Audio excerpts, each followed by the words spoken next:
Dans un village reculé, niché au cœur d'une vallée perpétuellement enveloppée de brume, on racontait des histoires étranges. Parmi elles, la plus effrayante concernait la maison des miroirs. C'était une bâtisse ancienne, plantée à l'orée de la forêt, où aucun chemin n'osait s'aventurer.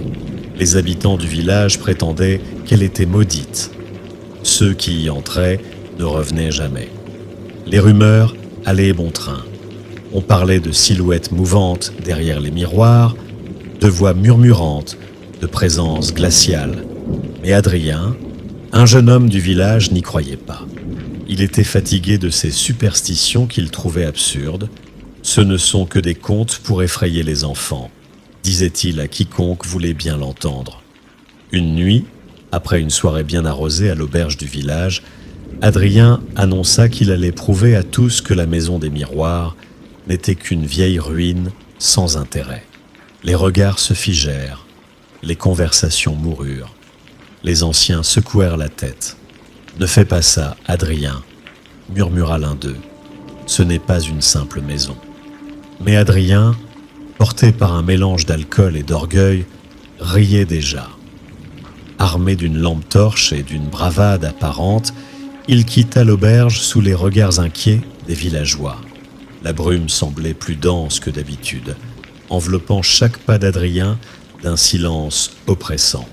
Les contours de la maison des miroirs émergèrent enfin dans la pénombre. La bâtisse était encore plus sinistre que ce qu'il imaginait. Les murs de pierre semblaient s'effriter, mais les fenêtres intactes reflétaient la lumière de la lune comme des yeux froids et morts. La porte grinça lorsqu'il la poussa, et un souffle d'air glacial l'accueillit. Adrien frissonna, mais il n'était pas question de reculer maintenant. À l'intérieur, l'obscurité régnait, seulement percée par le faisceau tremblant de sa lampe torche. Les murs, du sol au plafond, étaient recouverts de miroirs de toutes formes et tailles. Certains étaient vieux et ternis, d'autres semblaient neufs, leur surface lisse et parfaite. Adrien avança prudemment, chaque pas faisant grincer le parquet. Il observe son reflet dans les miroirs. Il reflétait fidèlement son visage, bien que la lumière vacillante de la lampe déformât légèrement ses traits.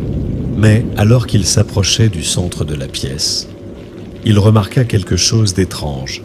Dans l'un des miroirs, son reflet bougeait un peu trop lentement, comme s'il accusait un retard. Adrien fronça les sourcils et se rapprocha. Peut-être un simple effet d'optique, puis il sentit une présence derrière lui. Une ombre passa fugitivement dans le miroir. Son cœur s'emballa. Il se retourna brusquement, mais il n'y avait rien. Seulement la pièce vide et silencieuse. Cependant, dans le miroir, l'ombre était toujours là, immobile, à quelques pas derrière lui. Adrien recula, son souffle court. La sueur perlait sur son front.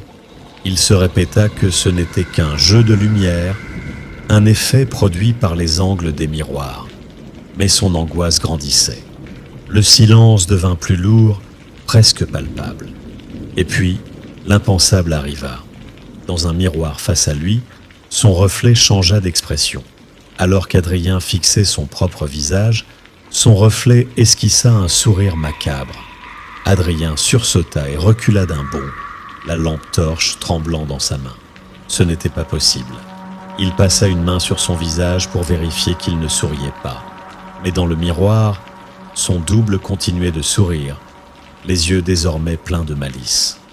Avant qu'il ne puisse réagir, le reflet tendit lentement une main à travers la surface du miroir. La main translucide passa sans effort dans ce qui aurait dû être une barrière solide. Adrien voulut crier, mais aucun son ne sortit de sa gorge. Il sentit une poigne glaciale s'enrouler autour de son poignet. La force était irrésistible. Adrien tira de toutes ses forces pour se libérer, mais l'entité dans le miroir le tirait inexorablement vers l'avant. La surface du miroir devint liquide au contact de sa peau. Il hurla, mais ses cris se perdirent, absorbés par les murs tapissés de miroirs. Alors qu'il luttait, il croisa le regard de son reflet. Celui-ci avait maintenant un rictus de satisfaction. « Bienvenue », murmura-t-il sans émettre de son, ses lèvres bougeant en silence. Adrien sentit son corps être aspiré à travers le miroir. Une douleur glaciale le traversa alors qu'il pénétrait dans un monde qui n'était pas le sien. L'autre côté était un labyrinthe infini de miroirs, où chaque reflet semblait avoir une conscience propre. Les miroirs renvoyaient des images déformées, grotesques. Dans ce monde, Adrien pouvait entendre des murmures indistincts, des rires lointains et des pleurs. Il chercha un moyen de s'échapper, mais tout était identique, chaque miroir menant à une autre pièce sans fin. Son propre reflet se multipliait à l'infini, chacun affichant des expressions de terreur ou de folie. De l'autre côté du miroir, dans la maison abandonnée, un silence glacial régnait. Les miroirs étaient redevenus immobiles, figés. Mais dans l'un d'eux, Adrien était toujours visible. Il frappait la surface, ses poings silencieux, suppliant qu'on le libère. Ses cris restaient inaudibles, prisonnier de ce monde inversé. Lentement, son visage dans le miroir perdit son humanité. Ses traits se figèrent en une expression de terreur éternelle. La brume à l'extérieur s'épaissit davantage. Au village, les habitants comprirent qu'Adrien ne reviendrait jamais. Personne n'osa retourner à la maison des miroirs.